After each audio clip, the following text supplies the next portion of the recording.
네, 독감 백신을 접종한 뒤 숨진 사람이 밤새 2명 더 늘었습니다. 지금까지 모두 11명 발생했는데요. 방역당국은 백신 자체의 문제는 아닌 것으로 현재까지 보고 있습니다. 네, 독감 백신 맞아도 괜찮은 건지 전문가와 함께 이야기 나눠보겠습니다. 김경우 인제대 서울백병원 가정의학과 교수 나와 계십니다. 어서 오십시오. 네, 안녕하세요. 예.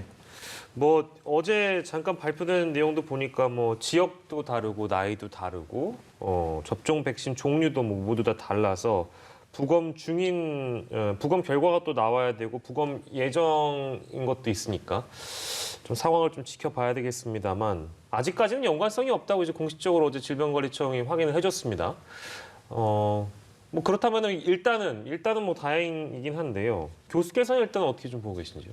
네, 그동안의 사례를 봐서도 지금 한 건밖에 없었기 때문에 네네. 사망 사례가 그리고 접종 후 사망 사건이 그동안 25건이 있었지만 그중에서 관련성 한 건밖에 확인이 되지 않았기 때문에 아마 이번에도 관련성이 있는 사망은 좀 적을 것으로 예상이 되고요. 예. 지금까지 11건 중에서 6건은 말씀하신 것처럼 확인했는데 1차적으로는 큰 관련성은 없지만 또 추가적인 정밀 검사가 이어져서 확실히 없는지 좀 더 확인하는 과정이 남아 있고 예. 또 추가로 발생하시는 분들도 관련성이 없는지 확인해 봐야 되겠는데 지금까지 봐서는 어떤 백신 자체의 문제나 유통 과정의 문제가 있어 생긴 건 아니고 네. 만약에 어떤 백신 때문에 생긴 사망하고의 인과성이 있는 것이라면은 그것이 어느 정도 비율이 증가한 것인지 확인이 필요할 텐데 예. 지금 봐서는 아직 관련성이 뚜렷하다고 할 만한 증거는 아직은 없어서 크게 이렇게 위험성이 높아 보이지는 않습니다. 네, 근데 아무래도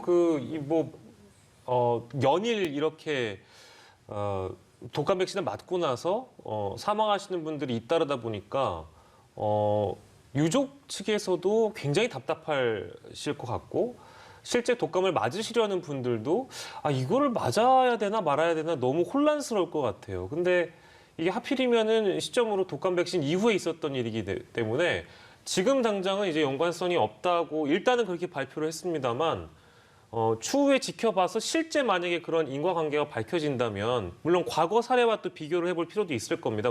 너무 다양한 원인들이 존재할 수도 있을 것 같은데 그렇다면 지금 가장 먼저 여쭙고 싶은 게 그럼 가장 추측할 수 있는 원인 중에 하나는 무엇일까라고 우리가 예상해 볼 수 있는 거잖아요.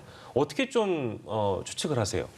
네, 일단은 그 사망 원인을 확인해가지고 명백한 다른 사인이 있는지 예. 예를 들면 질식사로 사망하셨다든지 다른 폐렴으로 사망하셨다 이렇게 되면은 백신과의 관련성이 없기 때문에 더 확실하게 알 수가 있겠고 네. 문제는 이제 그 사인이 좀 애매할 때 그럴 때는 인과성을 확인하기 어려울 텐데 예. 일단 유관적인 부검 소견 말고도 어떤 현미경적인 병리학적 검토라든지 또 정밀 검사가 있기 때문에 또 그동안의 의무 기록과 또 진료 기록 같은 걸 확인해서 예. 어떤 병으로 사망하셨는지 좀 확인이 필요할 것 같고요. 예. 만약에 이제 우리가 이제 백신과 관련성이 있다 없다 이렇게 나눌 수도 있지만 예. 좀 있을 가능성이 있다 이렇게 판정이 날 수도 있거든요. 명백한 인과관계는 아니지만 그래서 예.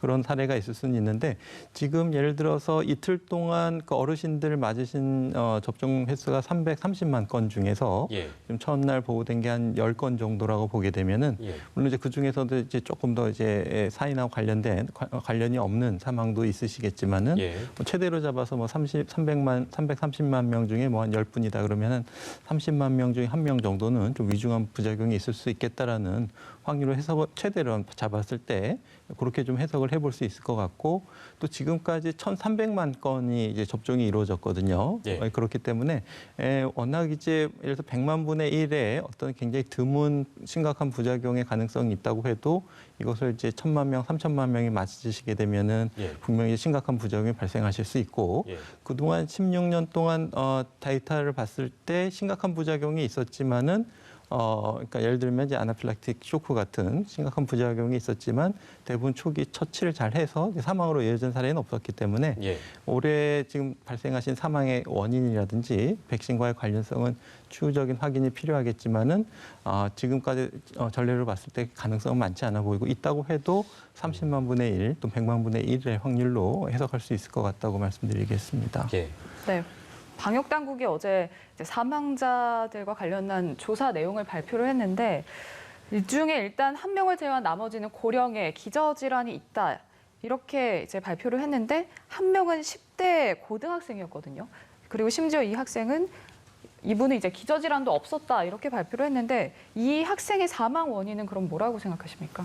네, 이분의 어떤 사인에 대해서도 지금 이렇게 공개된 건 없고 또 방역 당국에서도 이분의 어떤 의무 기록이나 방역에서 너무 지나친 취재는 조금 고인과 이제 유족 가족을 위해서 조금 너무 지나친 그런 개인 정보에 대한 취재는 조금 제한해 달라는 부탁이 당국에 있으셨는데 일단은 그 접종을 하시고 나서 이제 사망에 이를 시간이 42시간 정도로 추정되고 있는데 보통 이제 사망에 직접 이르는 합병증이 이제 심한 알레르기 반응이 있는데 대부분은 이제 30분 이내에 그리고 이제 일부는 이제 2시간 이내에 또 발생하는 경우가 있고 2시간 이후에 발생하는 경우는 매우 드물고 한 12시간 후에 발생된 사례는 있는데 그래서 이 학생과 어떤 백신과의 인과성도 시간적으로 봤을 때 조금 너무 이제 많은 텀이 길단 말씀이시죠? 텀이 길어서 아마 이제 추가적인 1차적인 부검 소견로는 인과성이 없다고 나왔는데 추가적인 정밀 검사는 2주 정도 최소한 2주 정도는 걸릴 것으로 이제 예상이 되고 있습니다. 예. 아나필락시스 쇼크와 그리고 길랭바레 증후군 요 두 가지를 이제 일종의 심각한 부작용 중에 몇 가지를 뽑는 것 같아요. 그거 좀 비교해 설명해 주시면 좋을 것 같습니다. 네, 아나필락시스 쇼크는 이제 심한 알레르기 반응이라고 보시면 되겠고요. 가벼운 알레르기는 누구나 경험해 보셨겠지만은 음식을 잘못 드시거나 어떤 벌에 쏘이거나 알레르기 항원에 노출됐을 때 막 전신적으로 가렵고 두드러기가 생기고 발진이 생기고 이런 것이 좀 가벼운 알레르기 증상인데 심한 알레르기 증상은 이제 혈관이 부으면서 눈도 붓고 입술도 부으면서 이제 기도가 붓게 되면 호흡곤란이 오게 되고 또 혈관이 확장이 되게 되면 혈압이 떨어져서 저혈압으로 인한 쇼크가 올 수가 있기 때문에 초기에 적절한 치료가 필요한 상황이 되겠고요. 보통은 이제 이런 알레르기 쇼크가 있는 환자분들은 본인이 알기 때문에 위급한 상황 이제 119를 부른다든지 아니면은 본인이 에피네프린이라고 하는 자가 주사를 가지고 다닌다든지 해서 응급 상황에서 자가 주사를 하는 경우도 있고요. 그다음에 이제 말씀하신 길링바레 증후군은 역시 이제 100만 명 중에 한 명꼴로 생길 수 있는 부작용인데 물론 이제 길링바레 증후군의 원인은 이제 다양하게 예방 접종뿐만 아니라 어떤 바이러스나 세균 감염을 앓고 나서 그다음에 이제 생기는 면역 반응 중에 하나가 되겠는데요.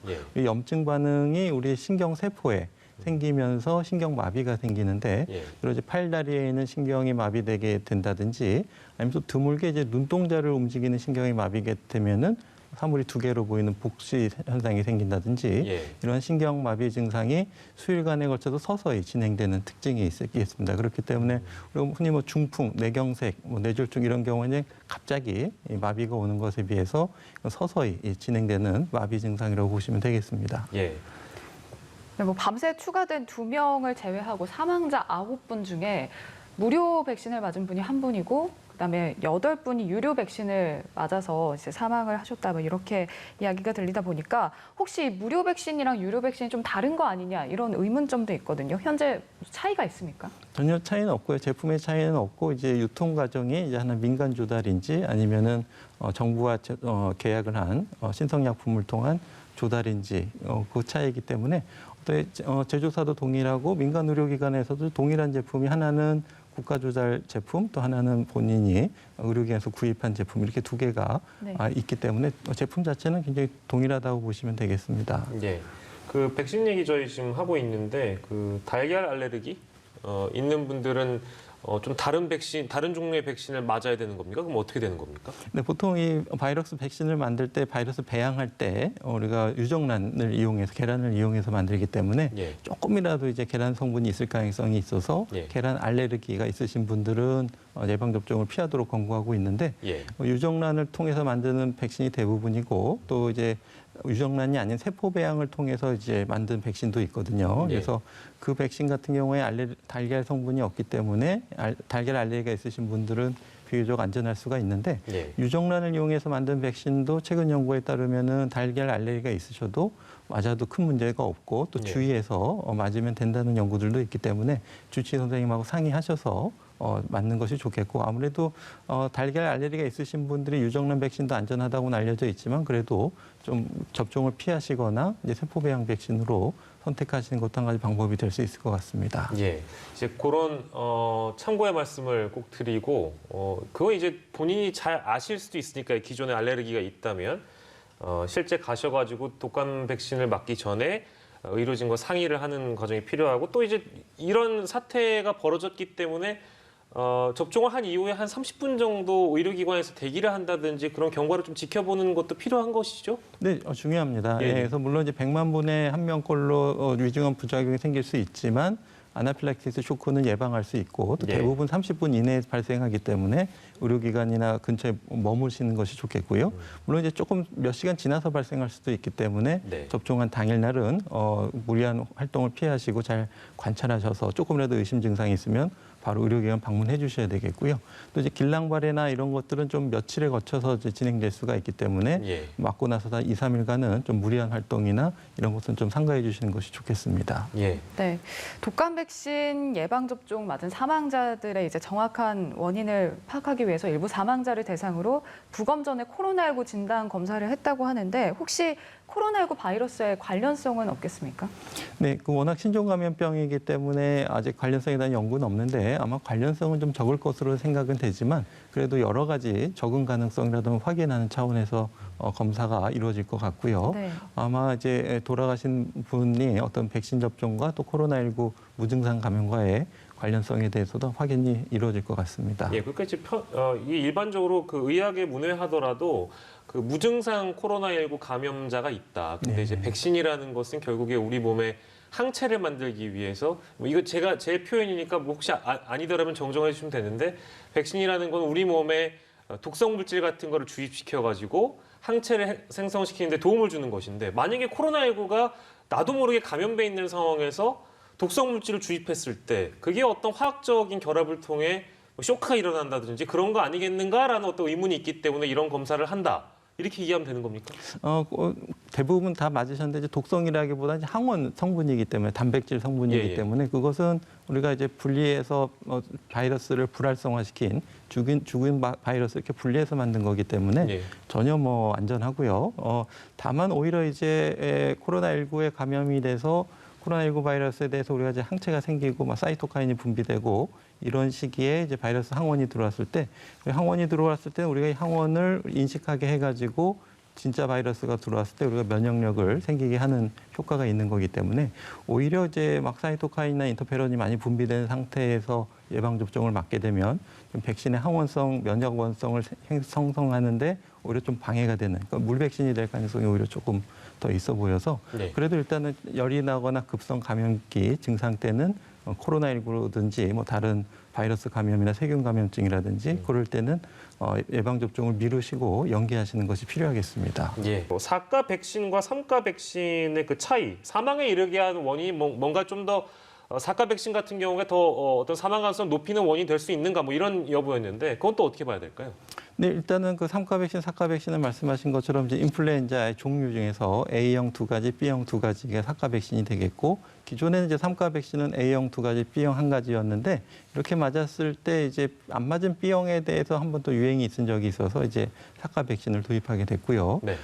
이 4가 백신이 나온 지는 몇 년, 한 5년 이상 됐기 때문에 그동안에 4가 백신이 3가 백신보다 더 알레르기나 부작용이 많다는 보고는 없었기 때문에 네. 특별히 더 문제가 될 것 같지는 않고요. 예, 예. 오히려 이제 어르신들 같은 경우에는 젊은 층보다는 그 항원이 들어왔을 때 항체가 생기는 면역 반응이 조금 더 떨어져 있기 때문에 예. 그러니까 어떤 항원에 더 노출돼서 생기는 부작용 가능성은 젊은 층보다 조금 더 적을 가능성이 많거든요. 그 면역 항체가 생기는 형성이 좀 낮으시기 때문에 네네. 그렇기 때문에 1,300명 건 중에서 이제 젊은 층에서 사망 사례는 이제 뭐 거의 없었고 이제 17세 한 분 같은 경우에도 아직 인과성이 밝혀져 있지는 않은데 근데 이제 어르신들 같은 경우에는 이제 최근 들어서 이제 19일부터 접종을 시작하면서 많은 분들이 접종하고 계시고 예. 또 이제 사망하신 분들 중에는 그 전에 이제 독감을 맞았다는 분들이 꽤 많이 계셔서 예.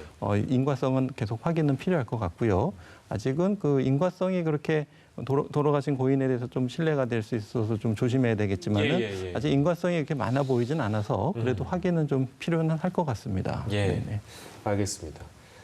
이게 뭐 저희가 계속 얘기 나누고 있는 이유도 이제 결국엔 트윈데믹, 그러니까 네. 코로나19와 계절 독감이 함께 유행을 하면서 검사를 하는데도 굉장히 소요가 많이 노력과 소요들이 많이 될 것이고 그렇게 되면 일대 혼란이 올 수 있다라는 점에서 이 독감 예방 접종을 권고했던 것인데 오늘까지 이르게 된 이런 여간의 어떤 상황들을 지켜보면 아무튼 보시는 분들은 굉장히 많이 혼란스러우실 것 같다는 생각이 좀 들어요. 이게 예전 상황과 조금 비교해서 보고 싶긴 한데 실제 이런 오늘에 이르기까지 이제 12명이 사망하신 거니까요. 뭐 물론 연관성은 아직까지는 저희가 뭐 단정할 수 없습니다만 실제 그 전의 사례랑 비교를 해보면 실제 독감 접종과 사망의 연관성이 밝혀진 어떤 그런 전례들이 많은 편입니까? 어떻습니까? 거의 없었고요. 거의 없습니다. 예. 물론 이제 신고는 됐었지만은 신고된 사례를 검토했을 때 인과성은 없는 것으로 확인이 인과성은 없고. 네, 인과성이 없고 2019, 18, 17년도 한 해 2건씩 있었는데 예. 다 이제 관련성이 없는 것으로 확인이 됐고 또 검색해 보면 해외에서도 이제 뭐 이탈리아 같은 경우에도 15년도에 어떤 특정 백신 접종을 하고 예. 사망하고 관련성이 이제 크게 부각된 적이 있었는데 나중에 확인해 보니까 특별한 관련성은 없는 것으로 확인된 바가 있기 때문에 예를 들어서 이제 어떤 우연적인 반응인지 아니면 인과성이 진짜로 있는지 그것은 추가적인 검사나 확인이 필요하겠지만은 예. 아직까지는 그 독감으로 인한 사망률 증가로 볼 수는 없다 이런 의견이 되겠습니다. 예. 연관성 여부가 밝혀져야 되는 것 같습니다. 네. 백신을 맞고 나서 돌아가시는 사례들이 계속 늘어난다는 거는 굉장히 위험하고 또 독감 백신에 대한 우려, 어떤 포비아 정도까지 느낄 수 있는 그런 상황이기 때문에 이거를 좀 안심시키기 위해서는 정확한 결과가 발표가 돼야 되는데 결국에는 뭐 부검을 통해서 네. 그런 인과관계가 밝혀져야 되는데 그 시간이 좀 오래 걸릴 것 같기도 하거든요. 네. 언제 정도까지 우리가 좀 예상을 해볼 수 있을까요? 언제쯤 우리가 그 결과를 알 수 있을까요? 네, 아마 1차적인 그 유관적인 부검 소견은 이제 바로 알 수가 있겠고요. 네네. 너무 명백한 사인이 있으시다면 바로 알 수가 있겠고, 근데 조금 더 추가적인 정밀 검사가 필요한 경우에 최소한 2주 정도 걸릴 수 있는 것으로 발표가 됐고요. 물론 예. 그것이 이제 최종적인 어떤 보고서로 나올 때까지는 일반적으로는 국가수에서 한 4주 정도까지 걸리는 경우도 있는데 예. 최종적인 보고서가 아니라도 중간 결과 같은 것들은 좀 2주 정도면 알 수가 있을 것 같고요. 예. 지금 사망 사례가 그동안 1,300만 건이 이루어졌지만 왜 어르신들에게만 집중되는가? 예. 거기도 좀 한번 주목해 볼 필요가 있을 것 같습니다. 왜 젊은 층은 그 사망이 많지 않았는지. 그래서 지금 어떤 백신 접종과의 어떤 사망과의 관련성 이것에 예. 대해서는 조금 더 좀 약간 냉정하게 좀 볼 필요가 있을 것 같고요. 예. 설령 어떤 관련성이 있다고 하더라도 그 확률이 이제 어느 정도인지도 한번 좀 냉정하게 따져볼 필요가 있어서 예. 어떤 접종을 했을 때의 이득과 맞았을 때의 어떤 해로움 이런 것들을 좀 평가를 해가지고 또 본인이 좀 판단하기 어려울 때는 본인의 어떤 병을 잘 아는 주치의 선생님과 상의하셔서 어떤 두려움이라든가 좀 걱정되는 부분, 또 맞았을 때 이득, 또 맞았을 때 부작용에 대한 면밀한 관찰 이런 것들을 주치의 선생님, 단골의 선생님하고 좀 상의하시는 것도 예. 네. 지나친 불안을 조금 이성적으로 해결하는 데 좀 도움이 되실 것 같습니다. 네. 상황이 이렇다 보니까 아직 독감 백신 맞지 않은 분들 중에서는 이게 좀 부검 결과, 조사 결과를 좀 지켜본 뒤에 맞아야겠다 이렇게 생각하시는 분들도 적지 않고 또 결과를 보고 난 뒤에 맞는 건 시기적으로 좀 너무 늦지 않나 이렇게 우려하는 분들도 많거든요. 전문가로서 좀 조언을 해주신다면요. 네, 아마 2주 정도 조금 더 지연되신 분일 가능성도 있기 때문에 뭐 2주 정도 지연돼서 좀 여유 있게 맞으시는 건 큰 문제는 없겠습니다. 네. 예, 근데 하지만 어느 정도 자기의 특히 이제 기저질환이 있고 폐렴 위험성이 높고 심내혈관 질환이 높으신 분들은 오히려 이제 인플루엔자에 걸리시면 또 사망률이 더 위험성이 증가하기 때문에 그리고 어르신들이 대부분 사망하시는 이유가 폐렴이시니까 숨차고 의식 떨어지고 이제 열이 나가시고 이제 폐혈증 오시고 이게 사망하신 사례가 많기 때문에 물론 이제 폐렴의 원인은 인플루엔자하고 여러 가지가 있지만 또 인플루엔자가 또 중요한 사망 원인 중에 하나가 될 수가 있기 때문에 예. 어르신들 좀 적극적으로 맞으시고 다만 아나필락시스 쇼크와 같은 드물지만 중증 부작용은 우리가 이제 알려져 있기 때문에 맞고 나서 30분 정도 머무르시고 잘 관찰하시고 예. 또 맞기 전에도 컨디션이 좋고 질병이 없는 상태에서 안전하게 맞으시는 요령이 좀 필요하시겠습니다. 예, 그러니까 최상의 컨디션에서 그렇죠. 네. 그 백신 접종을 네. 하는 게 좋다라는 말씀 연이어서 지금 해주고 계신 것이고 이게 아까도 저희가 잠깐 반복적으로 얘기했는데 백신 접종하면 뭐 의료기관에서 한 30분 바로 또 집에 가는 네. 게 아니라 바로 일상생활 돌아가는 게 아니라 한 30분 정도는 관찰을 하고 집에 가는 게 좋다. 그렇습니다. 예, 예. 네, 네. 요 점은 꼭 말씀을 드리고 싶었습니다. 몸이 또 안 좋으신 거는 또 바로바로 고지를 의사 선생님께 네. 해야 되고요. 네. 굉장히 중요한 사안이니까요. 몇 번을 강조해도 지나치지 않을 것 같습니다. 독감 백신 접종 뒤에 숨진 사례가 13명까지 늘어났다라는 점 마지막으로 말씀드리면서 저희는 대담은 마무리하도록 하겠습니다. 김경우 인제대 서울백병원 가정의학과 교수와 함께했습니다. 교수님 고맙습니다. 네, 감사합니다.